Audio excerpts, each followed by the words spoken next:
기호에 따라서는 전복 내장을 넣은 전복죽을 좋아하시는 분도 계시고 전복 내장을 넣지 않고 그냥 하얗게 끓인 전복죽을 좋아하시는 분도 계신데 이건 정말 기호의 차이이니까 드시는 분의 기호를 잘 맞춰서 끓이면 이제 드시는 분께서 더 맛있게 드실 수가 있겠죠. 안녕하세요. 영양학 박사 그레이스입니다. 그 전복, 영양 음식으로 너무 잘 알려 있는데 구체적으로 전복에 어떤 효능이 있는지 그런 걸 좀 알고 싶어요. 진짜 전복만큼 사실 보양 재료로 여겨지는 게 더 있을까요? 되게 많은 보양 재료가 있지만 아마 앙케이트 하면은 탑3에 드는 것 중에 하나 아닐까 싶어요. 전복. 우리나라 사람들의 머릿속에 굉장한 보양 재료로 인지가 되어 있고 전복 자체는 사실은 바다에서 나는 재료이긴 한데 거의 땅에서 나는 삼이랑 비슷하다라고 할 만큼 아주 추앙받는 보양 재료죠. 근데 그도 약간 그럴만한 게 단백질 함량이 높은 재료인데 지방 함량은 굉장히 낮고 맛 자체가 일단 고급스러운 고소함이 있잖아요. 그래서 사실은 남녀노소 거의 가리지 않고 그 맛을 싫어하는 사람은 거의 없는 것 같아요. 그렇다 보니 뭐 맛이 좋아야 뭘 먹고 효과도 있을 거잖아요. 많이 드실 수 있는 기호도를 가지고 있는 식재료, 몸에도 좋은 재료, 그렇다 보니 더 좋은 보양 재료라고 여겨지는 것 같아요. 그 전복을 그 맛으로도 드시는 분들이 있고 좀 환자분들도 굉장히 많이 드시죠. 병우 회복에는 사실은 굉장히 좋은데 그 이유가 단백질 함량이 높고 지방이 낮다라고 말씀드렸는데 소화는 또 잘 되고요. 그런데 단백질 함량이 높은 재료이면서도 무기질을 같이 굉장히 고함량으로 가지고 있는 재료인 거예요. 그런 재료는 사실 흔치가 않아요. 그래서 무기질 중에서 아연도 굉장히 높고 셀레늄도 높고요. 면역력을 높여줄 수 있는 영양소는 전복이 일단 다 갖고 있어요. 그래서 아프다 하면 우선 면역력이 저하됐겠구나 라는 생각을 하게 되고 당연히 소화가 잘 되면서 면역력을 증강시켜 줄 수 있는 재료면 좋은데 전복이 다 가지고 있는 거죠. 그럼 이런 아연 셀레늄의 효능이라고 하는 거는 면역력이라고 볼 수 있는 맞아요. 면역력이라는 것은 굉장히 복합적인 어떤 인간의 신체를 보호하고자 하는 기능 중에 하나인데 우리가 면역이라는 단어로 간단하게 표현하지만 면역력이라는 것을 나타낼 수 있는 데에는 굉장히 다양한 면역 세포가 존재를 해요. 그래서 면역 세포들이 만들어지는 것, 작용하는 것, 그 면역 세포가 제대로 잘 싸워줘야 되는 그 모든 기능을 하는 것에 이르기까지 전복에 충분하게 들어가 있는 아연이나 셀레늄 같은 영양소가 곳곳에서 역할을 하게 되죠. 그래서 그런 영양소를 전복이 많이 가지고 있기 때문에 면역력 증강에는 아주 좋은 재료예요. 그 상처 회복이랑 감염 예방에도 좀 도움이 되나요? 그쵸. 우리가 면역력이 떨어지게 되면 상처가 나도 잘 아물지를 않아요. 그래서 아이들 같은 경우에 예를 들어서 밥을 잘 안 먹고 뭐 편식하고 몸이 약한 아이다라고 하면 조금만 놀이터 가서 넘어져도 그 상처가 빨리 안 나아요. 근데 그거는 나이가 들어서도 좀 마찬가지일 수가 있는 게 젊었을 땐 어디 가다가 부딪혀서 피가 나도 금방 그 피가 지혈이 되고 그 상처가 봉합이 되는데 자연적으로 나이가 들면 들수록 상처가 나고 나면 잘 안 아물고 계속 덧나고 그 위로 다시 염증이 발생하고 하는 케이스들이 있잖아요. 그런 게 기본적으로 내가 피부가 약해졌나 봐. 그런 개념보다 더 상위로는 면역력이 떨어져서 그런 거죠. 그 제가 듣기로는 이제 전복에 요오드가 좀 들어있다고 들었어요. 네, 전복 자체가 전복이 주로 먹고 사는 게 미역이거든요. 미역 자체가 요드가 높은 식재료이다 보니까 당연히 전복도 요드가 높은 식재료에 해당을 할 수밖에 없고요. 그래서 요드도 우리가 면역력에는 되게 중요한 영양소예요. 그래서 전복 자체가 더 좋은 재료가 되기도 하죠. 소화가 잘 되고 고단백이라고 말씀해 주셨잖아요. 특히 노인분들한테 어떤 점이 더 좋은지 한번 더 깊게 얘기해 주면 좋을 것 같아요. 우선 단백질을 꾸준히 적정량만큼 또 충분히 드시라고 말씀을 드리지만 고단백 식품이 소화가 잘 안 되는 경우도 있을 수 있어요. 예를 들어서 뭐 삼계탕도 우리가 젊은 분들에게는 되게 소화 잘 되는 보양식 고단백 식품이라고 여겨지지만 어르신들은 삼계탕 드시고 나면 너무 포만감이 있거나 혹은 좀 약간 기름지다라고 느껴져서 화장실을 가신다거나 하는 케이스들도 있거든요. 그런 게 다 소화 흡수가 충분히 되지 않는다라는 것의 반증이기도 한데 전복은 단백질 함량이 높지만 소화가 용이한 재료이기 때문에 단백질을 먹는 이유인 내 몸에 단백질을 채우고자 하는 그 역할을 충분히 해줄 수 있는 재료에 해당하죠. 그래서 어르신들이 정말 아주 고품질의 단백질, 양질의 단백질을 드시고 싶다라고 할 때 전복은 굉장히 좋은 재료예요. 근감소증 예방하는 데도 좀 도움이 됐어요. 근육을 잘 관리하는 데에도 충분히 도움이 될 수 있는 재료이죠. 그리고 이제 하체 운동을 하면서 먹으면 또 하체 근육이 또 늘 수도 있고 연골에도 좋을 수도 있는. 그러면 이 전복죽도 어떤 레시피로 하느냐에 따라서 맛이 달라질 수 있잖아요. 그래서 전복죽을 좀 맛있게 끓이는 박사님만의 그런 노하우가 좀 있을지. 일단 그 전복은 크고 싱싱한 게 좋은데요. 클수록 기하급수적으로 비싸지잖아요. 그런 재료잖아요. 그래서 적정한 가격의 전복을 싱싱한 걸 잘 선택을 하시는 게 일단 중요할 것 같고, 세척을 깨끗하게 잘 하시는 거, 손질을 잘하는 거, 그런 기본적인 지침을 잘 지켜야 되는 식재료에 해당해요.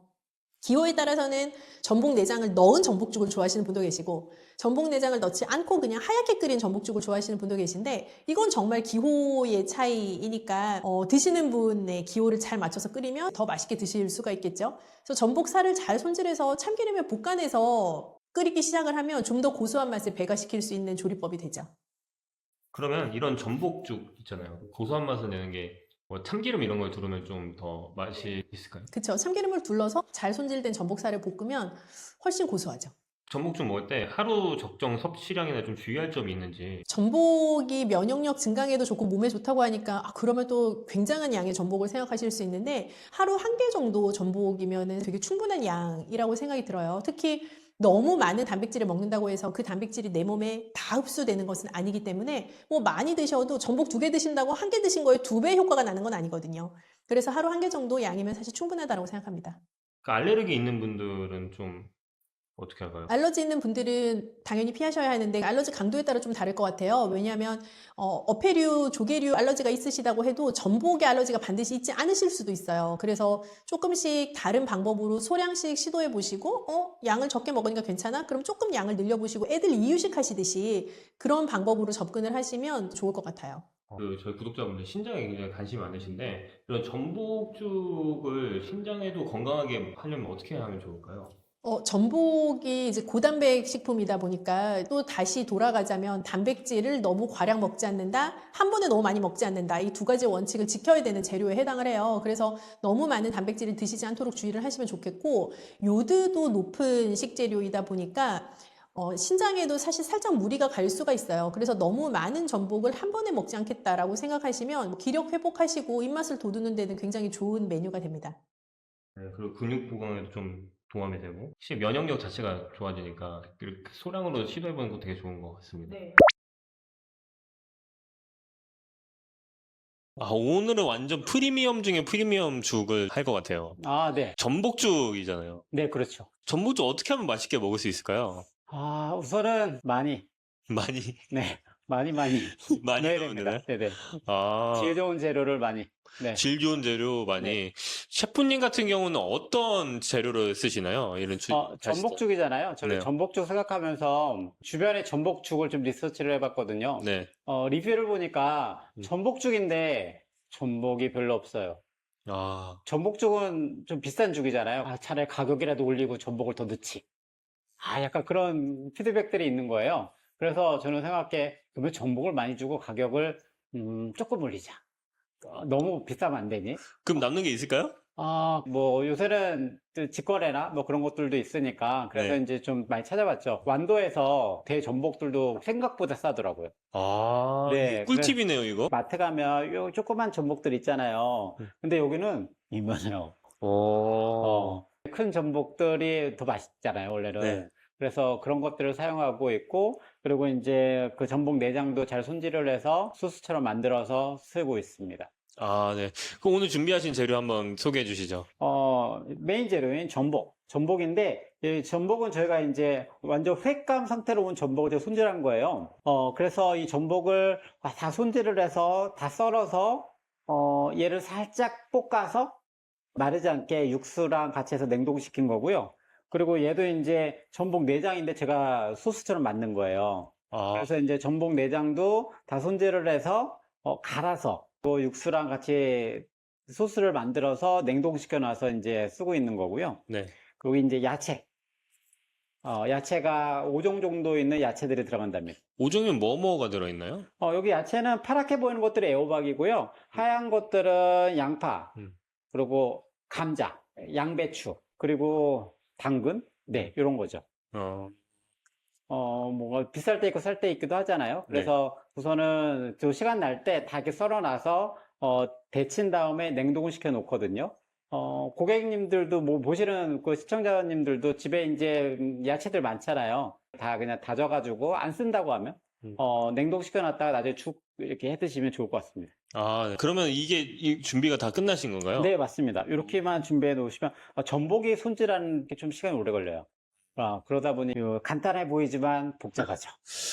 그러니까요. 이거 만들기 쉽지 않을 것 같은데. 네. 그럼 어떻게 조리하는지 한번 보여주시죠. 네, 우선은 이 육수를 이제 한 컵 반 정도 분량으로 붓게 됩니다. 그리고 야채는 반 컵 정도. 그리고 이 죽밥은 아까 육수처럼 한 컵 반 정도 분량으로 밥을 넣어주시면 되고요.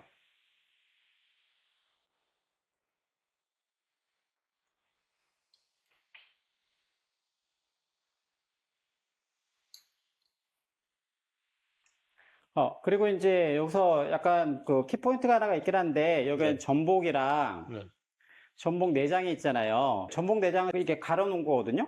그래서 얘가 지금 덩어리로 되어 있지만 좀 이따 끓으면서 이렇게 쭉 전복 내장 색감이 나올 거예요.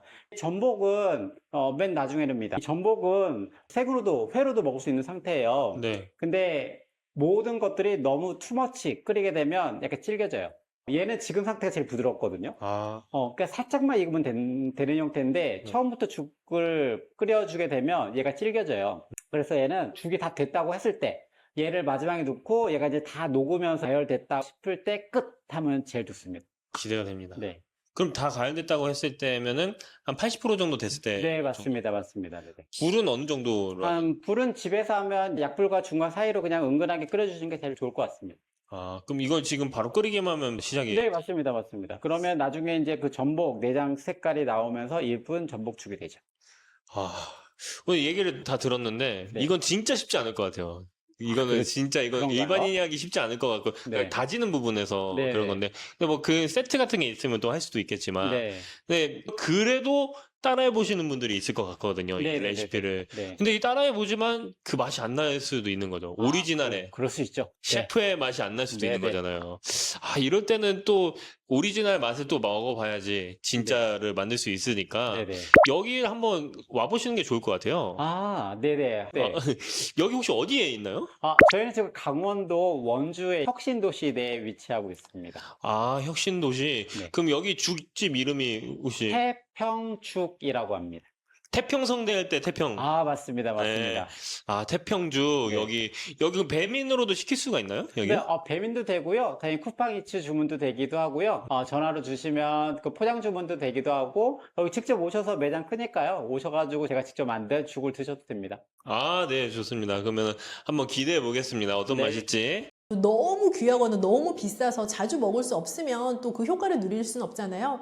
근데 바지락은 적정한 가격선과 우리가 손쉽게 구할 수 있다라는 뭐 편의성도 분명히 있고 또 마트 어디를 가나 쉽게 구할 수 있는 조개류에 해당하니까 내가 언제든 적용할 수 있는 재료라는 면에서 높은 점수를 주고 싶죠. 안녕하세요. 영양학 박사 그레이스입니다. 바지락 같은 조개류가 건강식으로 여겨지는 이유가 있을까요? 칼로리가 낮은 거 대비해서 영양소 배합이 아주 훌륭해요. 칼로리는 낮은데 단백질은 높고 비타민, 미네랄도 많이 들었으면서 뭐 피로회복 이런 거에 아주 좋은 타우린이 가득 들어있는 그런 재료죠. 숙취에도 예를 들어 해산물로 끓인 무언가를 드시고 싶어 하시는 분들이 계시잖아요.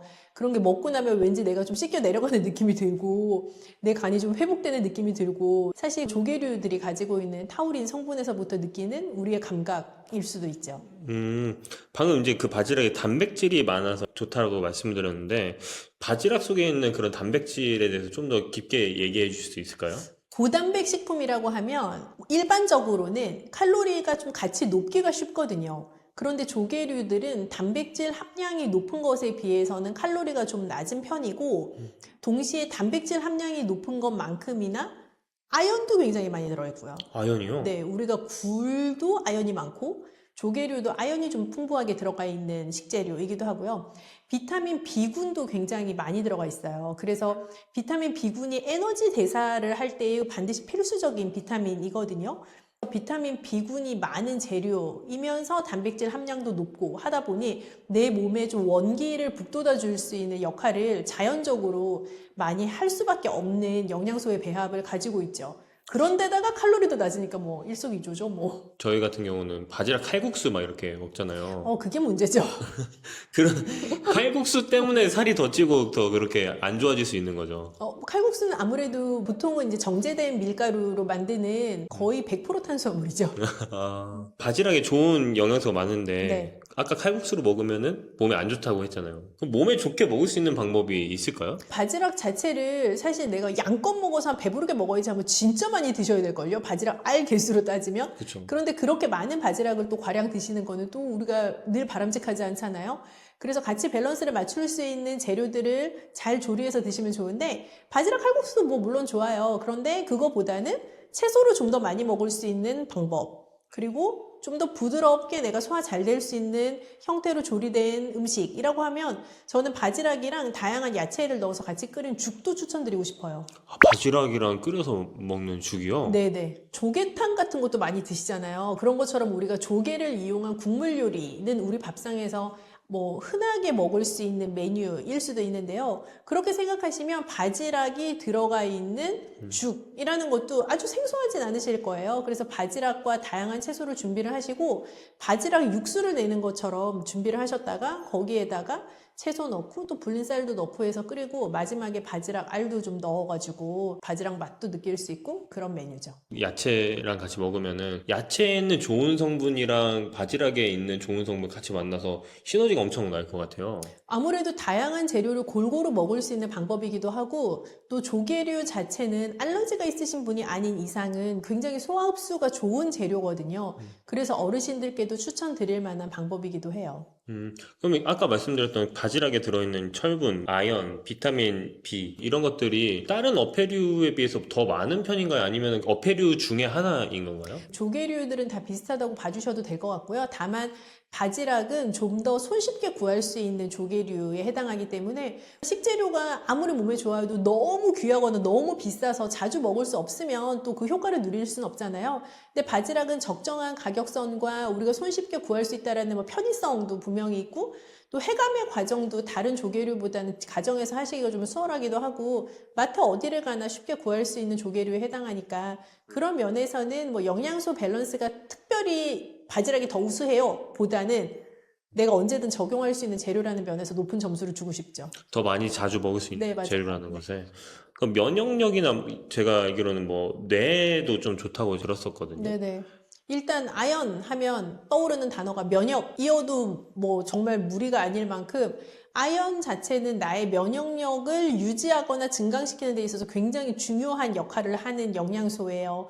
그래서 바다에서 나는 것들에 이제 아연이 많은 경우도 있는데 그 대표적인 게 굴이고요. 굴 친구에 해당하는 바지락도 아연이 높죠.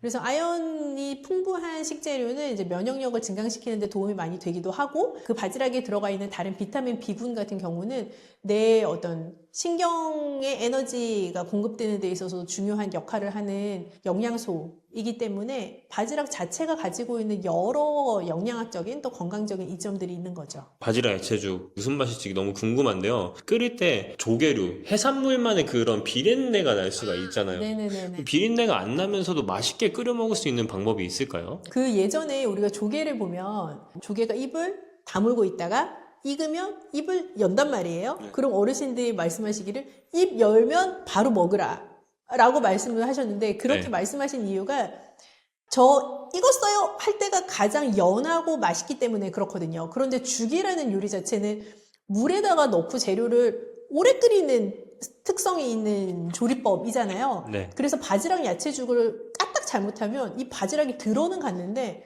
너무 질겨서 맛이 없는 경우가 있어요. 그래서 그렇게 조리를 하는 거를 피하려면 바지락을 가지고 육수를 충분히 내고 바지락 살은 건져내고 거기에다가 쌀과 야채를 넣어서 죽을 야채죽 끓이듯이 끓이신 다음에 마지막에 발라낸 바지락 살을 넣어서 완성하시면 좀 더 부드럽고 쫄깃한 바지락도 먹을 수 있고 바지락의 영양 성분도 다 먹을 수 있는 그런 죽이 되는 거죠. 마지막에 약간 곁들이는 느낌으로 이렇게 네, 올라간다고. 육수를 낼 때 쓰시고 마지막에 다시 넣는다라고 생각하시면 가장 맞는 방법인 것 같아요. 조개류 먹을 때 알레르기나 통풍 같은 질환이 있는 분들이 음. 좀 주의해야 될 것 같아요. 일단 어패류 알러지가 있는 분들은 보통 아시잖아요. 드시면 안 되는 재료에 해당을 하는 거고요. 바지락 자체에는 퓨린 함량이 높아요. 그래서 통풍이 있으신 분들도 조금 주의하셔야 되는 재료에 해당하기는 합니다. 그래서 하루에 만약에 내가 뭐 정량으로 생각하면 한 70g, 70g 정도가 바지락을 섭취하기에 적정한 양이라고 생각하고 죽을 끓인다라고 생각하면 이게 넉넉한 양으로 한 그릇 정도에 들어가는 바지락에 해당할 것 같아요. 그래서 하루에 한 그릇 정도의 바지락 야채죽을 안전하게 섭취할 수 있는 선이다라고 봐주시면 될 것 같아요. 신장에 관심 있는 분들한테 바지락 야채죽 어떻게 먹으면 좋다 얘기를 해주시면 좋을 것 같아요. 모든 야채에 있어서 제가 거듭 반복해서 말씀드리지만 일단 칼륨의 함량을 조금 제한을 하실 필요가 있다면 데쳐낸 야채 혹은 한번 끓여낸 야채 아니면 최소한 물에 담궈 놓은 야채를 이용을 하셔서 조리를 하시라라는 말씀을 다시 강조를 드리고 싶고 바지락 자체도 단백질이 높은 재료이니까 아무리 몸에 좋다고 해도 한 번에 너무 많은 양을 드시지 않도록 조심하시는 게 좋을 것 같아요. 아, 네. 오늘 바지락 야채죽을 보여주신다고. 네, 맞습니다. 바지락 야채죽 한 번도 먹어본 적이 없거든요. 근데 왠지 맛이 기대가 되는 것 같아요. 여기도 약간의 부추가 들어가서 감칠맛도 바지락과 어떤 바다 향기가 나기도 하고 편안한 맛도 있기도 합니다. 그러면은 어떤 재료가 들어가는지 한번 보여줄 수 있을까요? 네, 우선은 저희가 죽밥이라는 재료가 들어가고요. 그리고 썰어놓은 부추, 음, 그리고 썰어놓은 야채들, 네.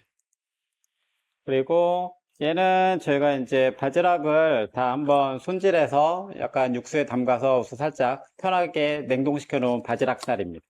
아, 바지락살 그거를 손질해서 하셨다는 거죠? 네, 바지락이 이제 그만 상하잖아요. 그렇기 때문에 저희가 이제 우선은 다 손질을 해서 한번 볶아서 육수에 담가서 냉동고에 보관한답니다. 이렇게. 볶아서 육수에 담갔다는 거는 어떻게 하셨는지 디테일하게 말씀해 주실 수 우선은 있을까요? 바지락을 사면 이 모든 죽들은 원재료를 살짝 참기름에 볶아요. 네, 바지락도 마찬가지로 참기름에 살짝 볶아요. 너무 오래 볶으시면 안 되고. 그런 다음에 이제 냉동고에 보관하면 되는데 이게 냉동고에도 보관하게 되면 말라요. 그래서 저희가 이제 이렇게 육수를 같이 넣어서 이렇게 큐빅 형태로 보관하게 된다고 하면 꽤 오래 이 신선도를 유지할 수 있답니다. 그럼 저 바지락을 볶고 얼릴 때도 저 소스를 넣은 그 맞아요. 수육 요 육수가 육수에다가 들어간 거예요. 여기에. 아, 네. 무슨 맛일지 정말 기대가 됩니다. 아, 그 야채는 뭐가 들어가는지 간단하게 말씀해 네. 주실 것 같아요. 야채에 들어가는 것들은 요 보이는 것처럼 푸릇푸릇한 거는 애호박, 네. 그리고 감자, 양파, 당근, 양배추 아, 이렇게 들어갑니다. 굉장히 다채롭게 엄청 많이 들어가네요. 네, 이거 부추도 들어가고. 네, 그렇죠. 이게 건강과 맛과 모든 걸 다 잡으려고 하다 보니까 여러 가지를 넣어서 또 색깔도 있잖아요. 색깔도 네. 이쁘기도 하고. 저희는 이제 매일 고용된 양과 어떤 그 야채의 종류를 사용하고 있는데 집에 보면 감자, 양배추, 당근, 양파 이런 것들이 다 애매하게 남아가지고 썩어서 버릴 수가 있잖아요. 얘 이제 안 쓸 것 같아. 얘를 그러면 다져서 끓는 물에 데쳐요. 데쳐서 그냥 냉동. 이거 모든 재료가 한꺼번에 없어도 돼요. 우선은 이 재료들을 이제 다 조금씩. 다져가지고 데쳐서 냉동을 시켜놔요. 그 다음에, 죽을 만들겠다. 그러면 얘들을 이제 다 이렇게 꺼내가지고, 이 야채 같은 경우는 냉동이 된 상태라 하더라도 칼로 살짝 탁 해도 다 부서지거든요. 아, 네. 그러니까 이게 냉동해서 이렇게 사용하기가 어렵진 않을 거예요. 냉동고에 보관하신 다음에 사용하셔도 됩니다. 이게 어떻게 만들어질지 정말 궁금한데 이제 어떻게 조리를 시작하면 될까요? 네, 이렇게 준비가 되어 있으면 거의 그냥 80%다 끝났다고 생각하면 되고요. 네. 이제 섞어주시기만 하면 되는데 양에 대한 것이 이슈가 있잖아요. 네. 그래서 육수는 한 컵 반 정도 넣으시면 되고 죽밥도 네, 한 컵 반 정도 양으로 생각하면 그 물량과 그 육수량과 동일하다 생각하시면 돼요. 그리고 이게 한 컵 반이면 사람들이 이렇게 많은 밥을 내가 먹는 거야 생각할 수가 있지만 실제로 밥으로 생각을 하면 반 공기도 안 되는 분량이에요. 그리고 이제 야채들은 한 반 컵 정도 되는 분량을 넣으신다고 생각하면 되고요. 야채를 좋아하신다 그러면 더 넣으셔도 되죠. 제가 바지락 준비한 요거 그리고 부추는 맨 나중에 끓은 다음에 한 2숟가락 정도 넣으시면 돼요. 그 바지락 같은 경우는 양이 어느 정도 되시나요, 저게? 양으로 하면 한 50g. 그리고 제가 죽을 할 때마다 이제 이렇게 기름을 처음에 살짝만 넣어주거든요. 이렇게 넣어주면 재료들이 약간 혼합되고 약간 어우러지는 그런 느낌들이 살아난답니다. 좀 고소해지기도 하고. 이 상태로 이제 끓여주시면 됩니다. 한 5분 정도 끓여주시면 돼요. 아, 네. 신장질환이 오기 전에는 나트륨 배출을 칼륨이 돕는다 하여 칼륨을 많이 먹어라 얼마나 그랬겠어요? 네. 막상 신장질환이 오고 나면 칼륨을 배출하는 데 굉장히 무리가 가기 때문에 네, 안녕하세요. 영양학 박사 그레이스입니다. 아, 네, 반갑습니다. 미역이 사람들이 진짜 자주 많이 먹잖아요. 네, 그렇죠. 우리나라에서 특히 많이 먹죠. 이런 해조류 중에서는 미역을 제일 많이 먹는 것 같은데, 그럼 미역의 효능을 좀 알려줄 수 있을까요? 엄마가 우리 낳고 뭐 드셨게요, 다. 미역국 드셨죠? 그렇죠. 우리나라는 되게 전통적으로 미역국이라는 음식을 가지고 산후조리를 할 만큼 사실 미역을 엄청 신봉하는 나라예요. 그래서 미역을 먹는 것이 건강에도 좋고 우리가 출산하고 나면 모든 게 다 빠져나간다라는 얘기도 할 만큼 아주 몸에 무리가 가는 것인데 그 모든 것을 미역이 보충해 줄 수 있다라고 선조들이 생각할 만큼 미역이 아주 영양 덩어리이죠. 대표적으로 그러면은 그 피를 좀 이렇게 맑게 해준다? 그러니까 그런 류인가요? 네, 그렇게도 생각들을 하시지만 미역이라고 했을 때 굉장히 중요한 3대 미역에 들어가 있는 영양소를 기억을 해주시면 좋을 것 같아요. 네. 우선 미역은 식이섬유가 엄청 풍부하고요. 음, 칼륨 함량이 높고요. 요오드가 많이 들었어요. 물론 다른 것들도 있지만 이렇게 3가지의 영양소를 기억해 주시면 좋을 것 같아요. 그래서 산후조리와 상관이 없으시더라도 칼륨 함량이 높다 보니까 내 몸에 있는 나트륨을 배출시켜주는 효과가 있어서 혈압 관리에도 좋고요. 그래서 피를 깨끗하게 해준다라는 얘기가 있을 수도 있고요. 또 식이섬유 함량이 높아서 체중 조절이나 뭐 포만감을 주는 데에도 굉장히 도움이 되죠. 그래서 다이어트 하시는 분들도 미역을 충분히 활용을 하시면 칼로리는 엄청 낮거든요, 미역이. 그래서 체중 조절에 도움이 되는 재료죠. 그래서 요오드도 많이 들었으니까 우리가 내 갑상선에서부터 분비되어야 되는 모든 호르몬들의 건강을 잘 관리하는 데도 미역이 도움이 되죠. 다이어트에 도움이 많이 된다고 했는데, 네. 그러면 그 포만감을 더 많이 일으켜서 그렇게 되는 거죠? 네, 그 포만감을 주는 이제 요인이 식이섬유 때문인 거죠. 식이섬유가 많이 들어가 있으니까 내가 다른 예를 들어 똑같은 그람수의 미역과 똑같은 그람수의 소고기를 먹는다고 가정을 하면 칼로리는 훨씬 낮고 식이섬유는 훨씬 높은 재료인 거죠. 그걸로 배를 부르게 만드는 것이니 당연히 체중 조절에 도움이 되죠. 미역이랑 좀 조합이 좋은 음식이 또 있을까요? 재료에 대해서만 내가 불호하지 않는다면 어떤 다른 짝꿍이랑도 잘 어울린다라고 생각을 하는데요. 뭐 따뜻한 요리로도 너무 좋고요. 뭐 예를 들면 미역국, 미역죽 뭐 이런 따뜻한 요리도 너무 좋고 미역냉국 이런 것처럼 차가운 요리도 미역이랑 또 어울리잖아요. 그래서 미역을 내가 싫어하지만 않는다면 사실은 두루두루 잘 어울리는 해조류죠. 방금 그 말씀하실 때 미역국, 미역죽을 말씀해 주셨는데, 그 미역죽으로 먹었을 때 이런 이점이라는 게 또 있을까요? 미역국도 아니고 미역죽이라고 생각하시는 분 계실 수 있는데 미역죽은 말 그대로 미역과 쌀을 푹 끓여낸 이제 죽요리잖아요. 어르신들이 소화가 안 될 때 함께 변비 증상이 올 수도 있는데 미역은 일단 식이섬유소 함량이 높고 변비 해소에 아주 탁월한 재료이기 때문에 미역죽은 어르신들의 변비 개선에도 상당히 도움이 되는 메뉴라고 볼 수 있죠. 그리고 미역 자체가 엽산 함량도 굉장히 높아요. 그래서 내가 뭐 내 신경 기능, 뇌 기능 건강하게 유지하고 싶어 하면 또 엽산이 우리가 중요한 영양소거든요. 그래서 그렇게 미역죽으로 끓여 드시면 소화 흡수율은 올리면서 식이섬유도 부드럽게 더 많이 섭취할 수 있고 엽산도 섭취할 수 있고 포만감도 줄 수 있고 좋은 메뉴죠. 근데 이게 미역죽 같은 걸 먹으면은 좀 네. 비린내가 좀 날 수도 있을 것 같아요. 그 해조류를 꺼려 하시는 분들 중에서는 말씀하신 것처럼 뭐 물비린내, 비린내라고 하는 그 해조류만의 독특한 냄새 힘들어 하시는 분들이 계신데, 미역죽도 그렇고 미역국도 그렇고 결국에는 그들이 말씀하시는 비린내라는 걸 어떻게 잡느냐의 문제인 것 같아요. 그래서 건조 미역을 만약에 쓰실 거다 그러면 잘 불려가지고 이제 깨끗하게 씻으시고 그걸 잘게 썰어서 뭐 들기름이나 참기름 같은 데 볶으면 그 비린내라고 하는 그 냄새가 확 하고 한번 없어지죠. 그 상태에서 죽을 끓이시면 훨씬 고소하고 풍미가 좋은 죽을 만들 수 있어요. 그 미역죽에 좀 넣으면 좋을 만한 게 마늘 같은 건 좀 어떤가요? 마늘 같은 것도 너무 좋고요. 비린내를 날리는 데도 당연히 도움이 되고요. 그래서 마늘도 좋고, 뭐 간을 마지막에 하실 때 소금 간도 깔끔하게 너무 좋고요. 아니면 국간장이나 멸치 육수를 쓰시거나 하는 유로 소금이 아닌 다른 간을 가미할 만한 재료들 같이 활용하시면 풍미가 조금 더 배가 된 죽을 끓이실 수 있어요. 미역은 요오드가 많아서 좀 갑상선에 영향을 줄 수 있다고 좀 들었거든요. 네네네. 미역도 적정 섭취량이라는 게 또 있을까요?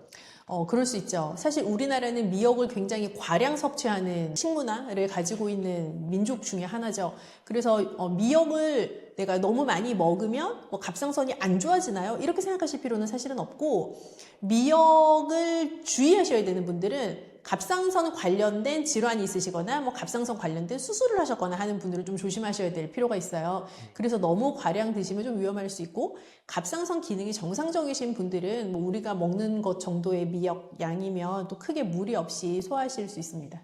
신장에 좀 관심 있는 분들한테 네. 좀 미역 섭취할 때 주의할 점이나 이런 게 있으면 좋을 것 같아요. 그것도 어려운데요. 미역에도 칼륨이 높잖아요. 근데 신장 질환자 분들이 주의하셔야 될 영양소 중에 하나가 이제 칼륨인데, 신장 질환이 오기 전에는 나트륨 배출을 칼륨이 돕는다 하여 우리가 또 칼륨을 많이 먹으라 얼마나 그랬겠어요? 네. 근데 막상 신장 질환이 오고 나면 칼륨을 배출하는 데 굉장히 무리가 가기 때문에 칼륨이 너무 많은 재료는 조금 힘들어요. 근데 미역도 칼륨이 높은 재료이다 보니까 신장 질환이 오기 전처럼 많이 드시는 거는 조금 피하셔야 된다라고 생각을 하고요.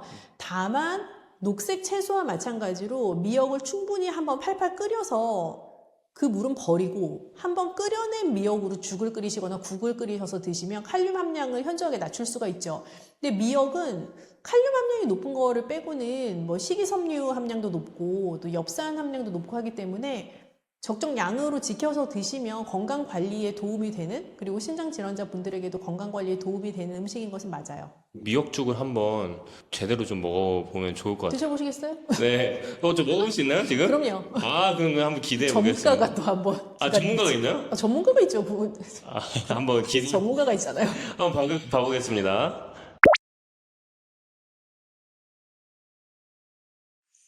네. 오늘은 미역죽을 알려주신다고 네네네. 그렇습니다. 그렇습니다. 미역죽 한번 어떻게 하는지 알려주실 수 있을까요? 네. 미역죽은 엄청 간단합니다. 1번, 밥을 만든다. 2번, 미역국을 만든다. 3번, 이 두 개를 적정량을 넣고 끓인다. 너무 간단하죠. 미역국은 이제 제가 다 만들어서 이렇게 1인 분량처럼 이렇게 해놨거든요. 네. 그래서 이게 정말 이 상태에서 밥을 말아 드셔도 맛있어요. 미역국이에요. 일반 미역국보다는 미역량이 한 3배 정도 많다고 생각하면 됩니다.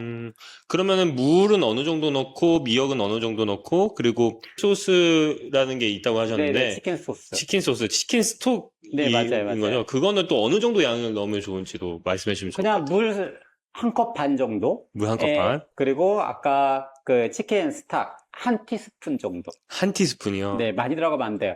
직접 드셔보시면 알아요. 짜요. 집에서 할 때는 이거 조절하시면 되죠, 뭐. 적당한 간으로 나는 좀 싸게 먹는다? 그러면은 좀 더 드시고. 혹시 나는 치킨 스톡이 집에 없고 네. 집에 있는 재료로만 네. 만들고 싶다 하시는 분들이 있을 텐데 네. 그러면 그러면 원초적인 걸로 가야 되죠. 그러면 집에 멸치랑 다시마 아무것도 없다. 그러면 마트를 가셔야 돼요. 그래서 집에 멸치랑 다시마, 새우 이런 걸 가지고 육수를 끓여가지고 보관해서 나중에 미역국을 먹으려고 하는데 냉장고에 오래 뒀더니 얘가 또 상했어. 마음이 너무 어렵잖아요. 그래서 우선은 준비를 하세요. 근처에 마트에 팔아요. 아니면 쿠팡에도 있죠. 많이 있습니다. 그냥 주문하시면 다음날 새벽에 배송이 되니까. 네. 그 다음에 이제 미역을 저는 들기름에 살짝 볶아요. 살짝 볶은 다음에 그 다음에 육수를 넣어서 푹 끓이는 형태거든요. 들기름은 너무 많이 넣으면 느끼하지. 들기름량 한번 조정해 보세요. 한번 해보시고. 네. 보통 셰프님은 한 스푼 정도 넣으시나요? 네, 1인분 했을 때, 네, 한 스푼 정도 생각하면 될 것 같습니다. 아, 네. 네, 한 3, 40분 정도 푹 끓여줘야 돼요. 안 그러면 이게 약간 미역의 풋내가 있기도 하고, 저는 이제 개인적으로 미역국이 푹 익힌 그런 부드러운 걸 좋아하거든요. 그래서 한 3, 40분 정도 약간 약불에 해서 계속 끓여줬죠. 네. 그래서 얘는 이제 요거만 준비되면은 끝이에요. 그래서 냄비에다가 붓고 음, 밥을 이 죽밥 같은 형태로 만들었다고 하면 한 공기 반 정도 분량 같아요. 죽밥으로 하면. 왜냐면 물이 많이 들어가요. 다 물이에요. 그러니까 그 생각보다 많은 양은 아니고 이게 한 공기 반이라고 하더라도 실제로 제가 밥을 먹는다 그러면 반 공기도 안 되는 분량, 한 3분의 1 공기 분량으로 밥을 드신다고 생각하면 되는 거니까요. 네. 다이어트에 좋습니다. 그래서 지금 2스푼 정도 넣으신 거죠? 이걸로 2스푼은 좀 애매하죠? 이게, 네. 한 공기 반 정도 분량이, 그램으로 하면 300g 정도 넣긴 하는데, 한 공기 반 정도 분량. 네. 이렇게 하면은, 그래서, 미역국 양이랑 밥 양이랑 보면 한 1대 1.5 정도? 1대 1.5? 예, 미역국이 좀 많아야 되겠죠? 음. 그리고 이제 그거보다 적은 양의 밥죽을 넣고 끓이시면 돼요. 네. 그리고 이렇게 끓이시면 됩니다. 네. 감사합니다.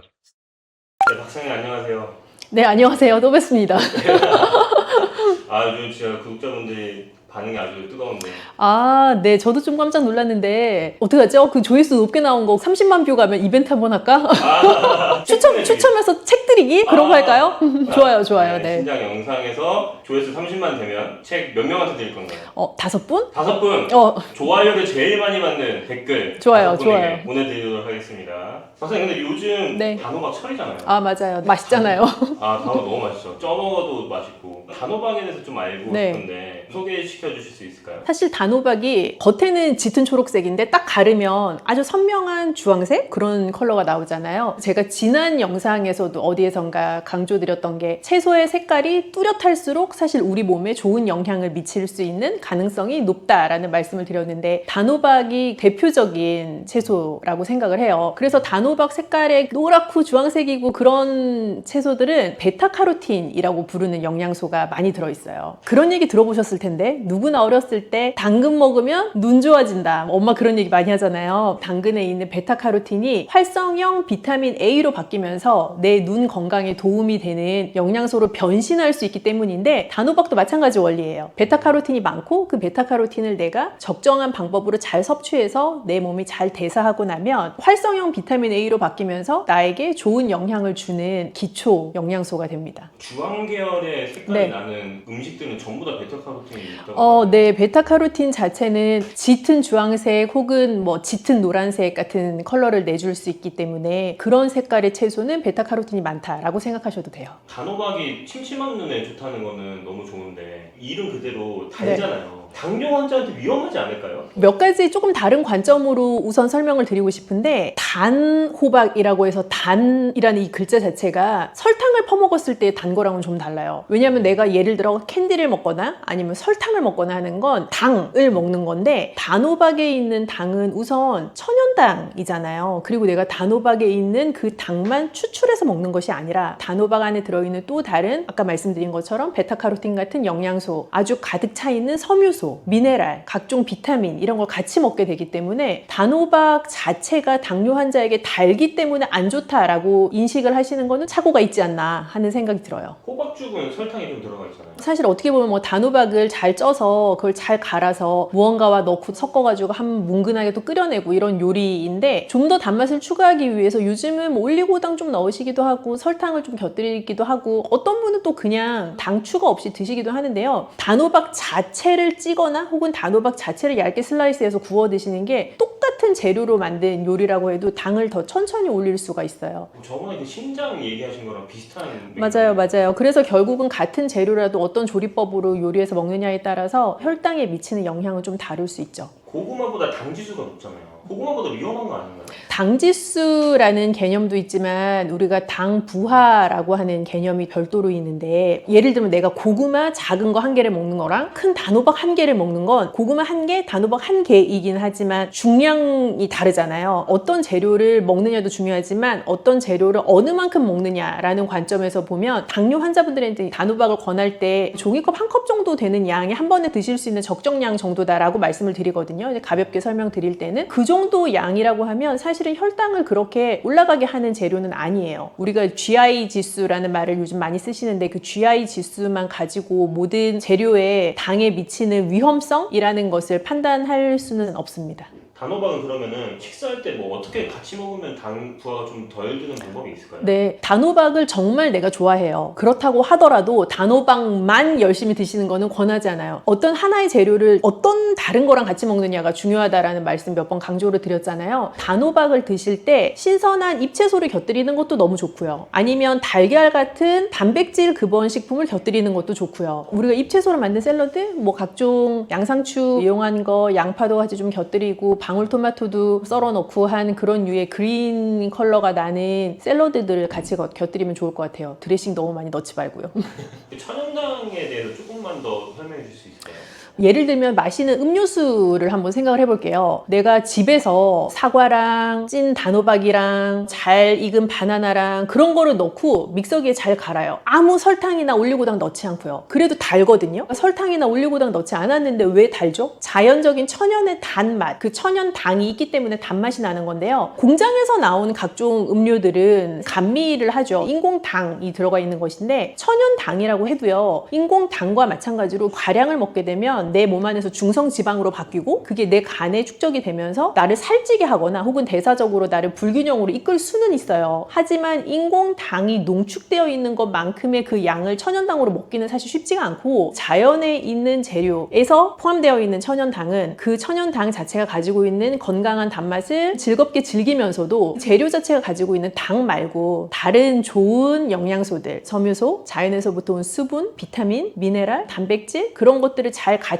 즐길 수 있는 재료이기 때문에 인공당이 많이 들어가 있는 식품이랑은 조금 다르죠. 당뇨 환자가 단호박을 안전하게 먹으려면은 어떻게 먹으면 좋을까요? 설탕을 첨가하지 않고 단호박만 드시는 건 괜찮아요. 예를 들어 단호박을 잘 쪄서 적당량 드시거나 혹은 얇게 슬라이스해서 뭐 기름을 많이 두르지 않고 팬에다가 구워서 노릇하게 드시거나 하는 건 너무 좋은 방법이고요. 제일 추천드리고 싶지 않은 거는 설탕이나 시럽 같은 거를 많이 넣은 단호박 라떼? 그런 거는 좀 별로입니다. 그래서 내가 무언가를 첨가하지 않고 자연 재료 자체를 건강하게 조리해서 먹는다라고 생각하시면 단호박을 충분히 건강하게 당뇨 환자분들도 즐기실 수 있는 간식이 되죠. 이런 여름철에 네네. 단호박을 먹으려면 하루에 단호박은 어떤 식으로 먹는 게 좋은지 아침, 점심, 저녁으로 좀 알려주세요. 일단 추천드리고 싶은 건 내가 아무리 좋아하는 재료라도 대놓고 먹는 거는 저는 추천드리고 싶지 않아요. 너무 내가 좋아하는 재료라고 해서 정말 삼시세끼 그 재료를 먹는 것보다는 적절하게 잘 드시고 다른 끼니에는 다른 영양소를 공급해 줄 수 있는 재료를 드시면 좋겠어요. 하루에 한 번 정도, 종이컵 한 컵 정도에 해당하는 단호박까지는 괜찮겠다라고 생각이 돼요. 그리고 조금 더 욕심을 부리자면 단백질 재료 곁들여서 드시고 또 다른 비타민이나 미네랄을 공급해 줄 수 있는 채소류, 신선한 과일들 같이 곁들여 드시면 좋을 것 같아요. 당뇨 환자도 조금 더 즐겁게 식사할 수 있는 방법이라고 생각한다면 고기하고 단호박을 같이 잘 볶아서 드시는 요리도 저는 추천하고 싶은데, 단호박 자체가 조리하기 전에는 꽤 단단한 과육이거든요. 얇게 슬라이스 하셔가지고 고기랑 같이 볶아내면 고기의 단맛도 좀 살짝 배이면서 단호박의 단맛도 좀 극대화가 되기도 하고요. 즐겁게 드실 수 있는 요리가 되죠. 요리 비결이 있는 그런 게 있을까요? 그런 요리의 비결은 또 제가 이런 거를 늘 하지 않습니까?